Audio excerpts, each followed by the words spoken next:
I've always loved the quiet of the late-night hours. There's something so peaceful about it, you know? The soft hum of the refrigerator, the gentle ticking of the wall clock, even the silence between my own breaths. But ever since I became a mother, that peace changed. It feels different now. Every sound feels loaded. Every creak in the floorboards, every subtle shift in the air, it all makes my heart jump into my throat. And the baby monitor.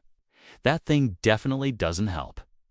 It all started about 2 months ago, right after my husband left for a business trip. He was only supposed to be gone for 3 days. I wasn't worried. I figured I could handle one baby, one house, and a little bit of loneliness for a few nights.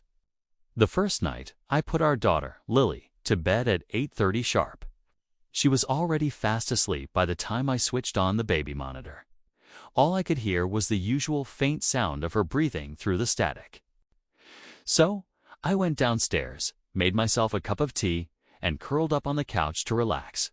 That's when I heard it. A distinct click coming through the monitor. It was followed by a soft, rhythmic tapping. At first, I just brushed it off. I thought it was probably just interference.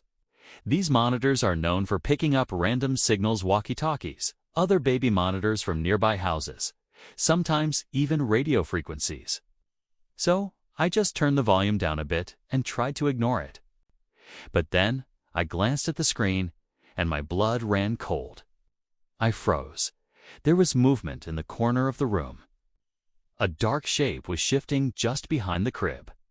I knew it wasn't Lily. She was still sound asleep, her tiny hand curled around her favorite blanket, but in the far corner of her room, near the closet. Something was standing there. It was tall and perfectly still. I could just barely make it out in the greenish glow of the night vision camera. I blinked hard, rubbing my eyes, thinking maybe my exhaustion was playing tricks on me.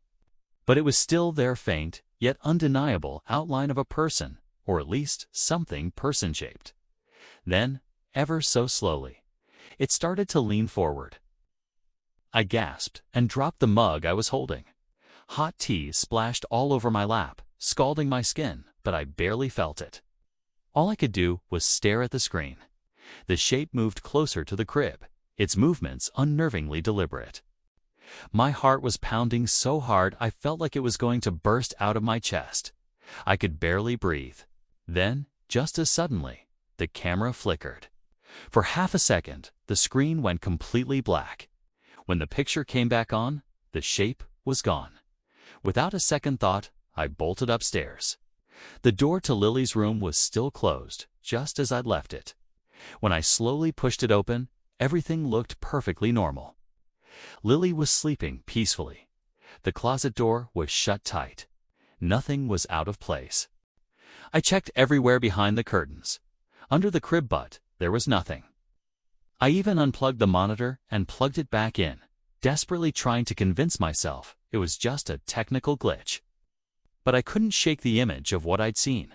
It didn't look like static. It looked like someone. The next night, I was on edge. I set the monitor up again, but this time, I decided to record the feed on my phone. I needed proof, something tangible I could show my husband when he got back, so he wouldn't think I was going crazy. For the first few hours, everything was quiet. Just the familiar white noise and the soft sound of Lily's breathing. Then, around 1:13 a.m., the tapping started again. 3 soft knocks, a short pause, then 3 more. I quickly grabbed my phone, hit record, and glued my eyes to the monitor screen. And there it was again. Something moved behind the crib, slow, methodical, and deeply unsettling. It was a shadow that stretched and twisted in a way that just wasn't natural, like it didn't belong in that room. Then I heard it. A whisper.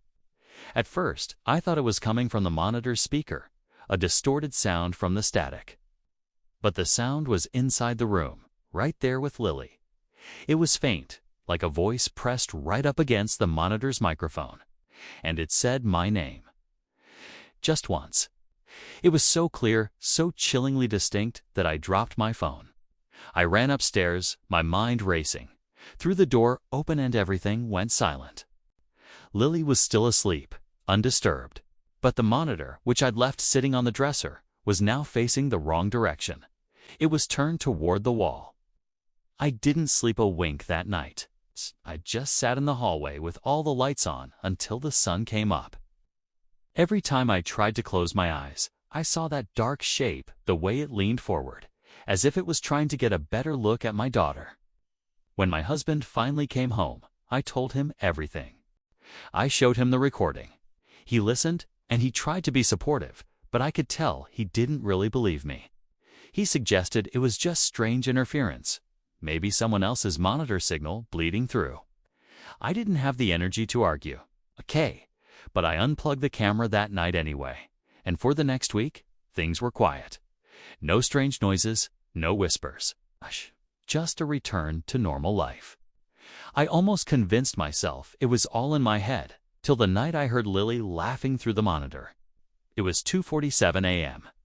I remember the exact time because I'd been awake, just scrolling on my phone. The sound started off soft, just little giggles, the kind she makes when she's having a good dream. But then she started talking. Her words were mumbled and sleepy, but I swear I heard her say, "No, not Mommy. You." My stomach dropped like a stone. I grabbed the monitor from the nightstand, plugged it back in out of habit and turned on the screen. It flickered to life, and what I saw nearly stopped my heart. The crib was empty. I threw the blanket off and sprinted upstairs, my heart in my throat. When I burst into the room, Lily was sitting up in her crib, facing the closet. She was smiling. I rushed over and scooped her into my arms, checking every corner of the room, my eyes darting everywhere. There was nothing there. But as I turned to leave, holding her tight, I noticed something. The closet door, the one I always keep firmly closed, was open just a crack. And on the inside of the door, there were 3 small handprints, smudged in the dust. They were too big to be hers. After that night, I stopped using the monitor completely. I packed it away. But last week, I was cleaning out the nursery and found it tucked away in a drawer. I don't know what possessed me, but I plugged it in just for a second, just to check. For the first few minutes, it was quiet. Then the screen flickered. Static, then darkness. And through the static, I saw a shape in the same corner, but this time it was crawling toward the camera. It leaned in close, its form filling the entire screen.